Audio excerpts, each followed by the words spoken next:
A warm welcome, ladies and gentlemen, to BOSCH press briefing. Ladies and gentlemen, this year's Tokyo Motor Show is taking place in a period of transition. As the global economy begins to recover, a shift in automotive market that has begun long before the recession has made one thing clear. To secure long-term success, the automotive industry must balance its focus between mature markets and growth regions in the future. Today, all evidence suggests that Asia's emerging markets will drive future growth. By 2035, the world's passenger car fleet is set to double, and the majority of the new cars will hit the roads in China and India. What does this mean for the future of the automotive industry?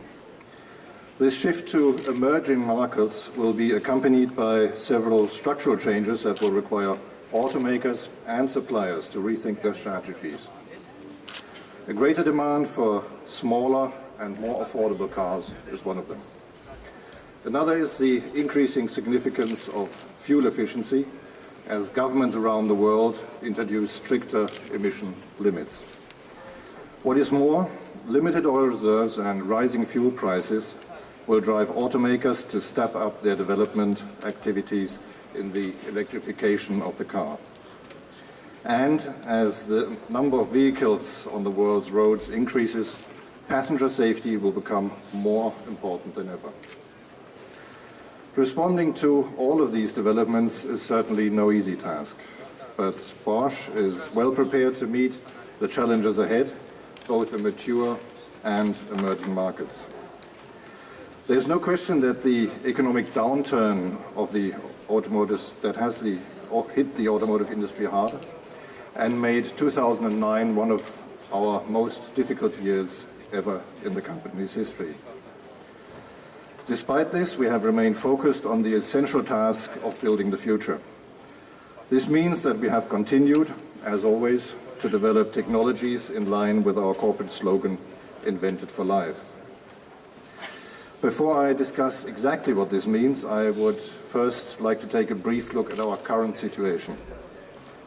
By the end of 2009, the Bosch Group will have 270,000 associates worldwide, 160,000 of whom work in our automotive technology sector. In Japan, we will have a workforce of 7,500, with about 6,300 associates working in the automotive business. The recession, ladies and gentlemen, has left a clear mark on our results. For 2009, we expect sales of the Bosch Group to fall by 15% to some 38 billion euros. As a consequence, our operating result will be negative. In our automotive business, the decline in sales may be as high as 20%.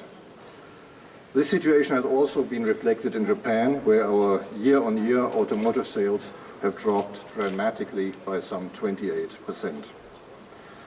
Fortunately, there are signs that the situation has stabilized. We expect Bosch Automotive Group sales for the fourth quarter of 2009 to be up compared with the same period in 2008. But they will still be about 20% below the 2007 figures. Even so, this improvement will lay the foundation for our growth in the coming year. There have been several encouraging signs over the last few months. Orders have begun to improve, and we have acquired major new projects. On the whole, however, it could take us as long as 2012 to return to pre-recession levels of 2007. Above all, to ensure our company's long-term success, we must secure profits and liquidity. We have to reduce spending, at the same time secure our future. Long-term orientation, entrepreneurial independence, financial stability. These are the principles that have enabled Bosch to keep a strong position compared to its competitors, and they will continue to allow our company to distinguish itself in the future.